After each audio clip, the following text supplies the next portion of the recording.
My friends, patriots, Americans of all colors and religions.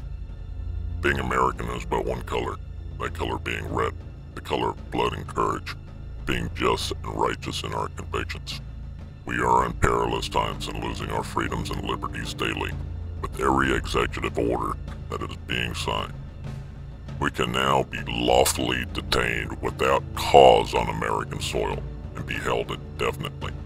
The NDAA was signed into law with the treachery and deceit from Democrats and Republicans alike. Less than 49% of the population is paying unconstitutional taxes for 51% of the population that really has no need to pay. To compel a man to furnish funds for the propagation of ideas he disbelieves and abhors is sinful and tyrannical. America is broken and resembles Nazi Germany more than it does the country I remember while growing up just a few decades ago. There surely can't be the land of the free or home of the brave anymore. The unjust justice system commits more crimes than were committed by Al Capone, but yet the corrupt judges and prosecutors conduct themselves with impunity. As I speak, I wonder what will happen to July 4 Patriot, a decorated Marine that served with distinction, when the government called for him to do his duty. As him, many of us were lied to and went blindly with the sense of duty and hatred to kill the people and exact revenge on those that dare attack us. But little did we know that those cowards were actually residing in Washington, D.C.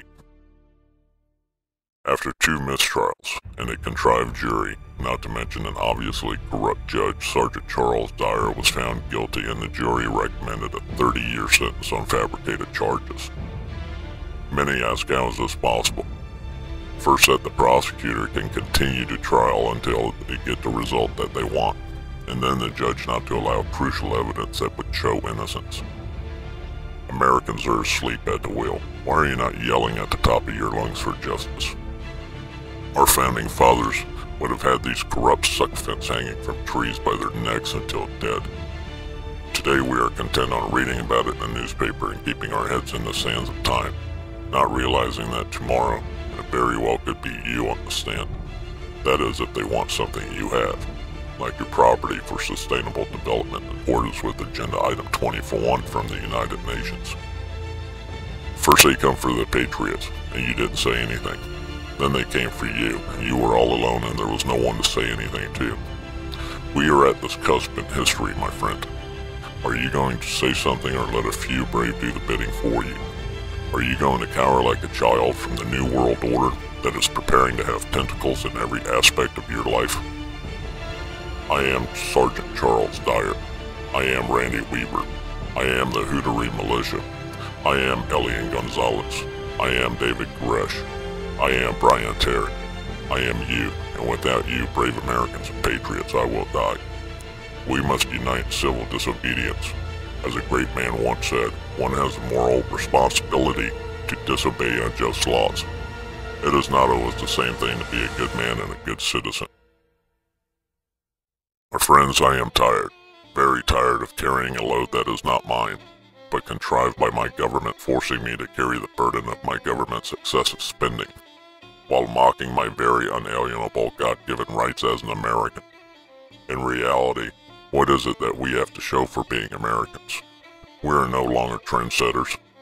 We are no longer leaders of industry and leaders of freedom throughout the world. We are laughed at and ridiculed. Our government has turned us into a laughingstock, nothing more than sheep to be fleeced yearly for our wool. As July 4 Patriot, I have also served in the military. I have done everything I was supposed to.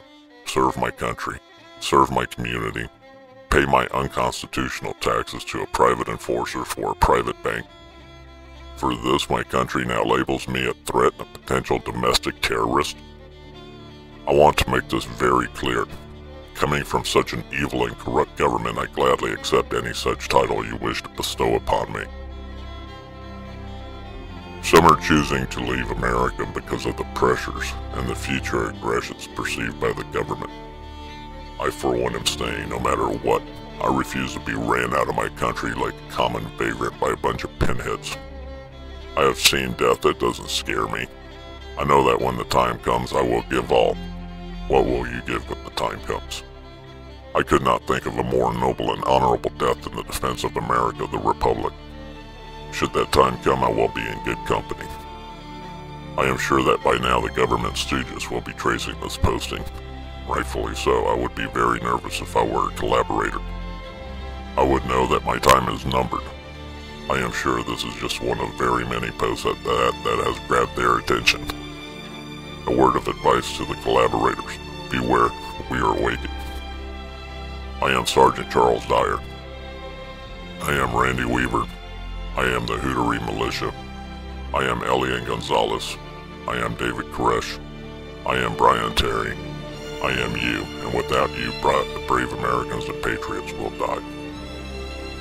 Frederick Douglass. The Declaration of Independence is a ring bolt to the chain of your nation's destiny. So indeed I regard it. The principles contained in that instrument are saving principles. Stand by those principles, be true to them on all occasions, in all places, against all foes, and at whatever the cost. When the people fear their government, there's tyranny. When the government fears the people, there's liberty.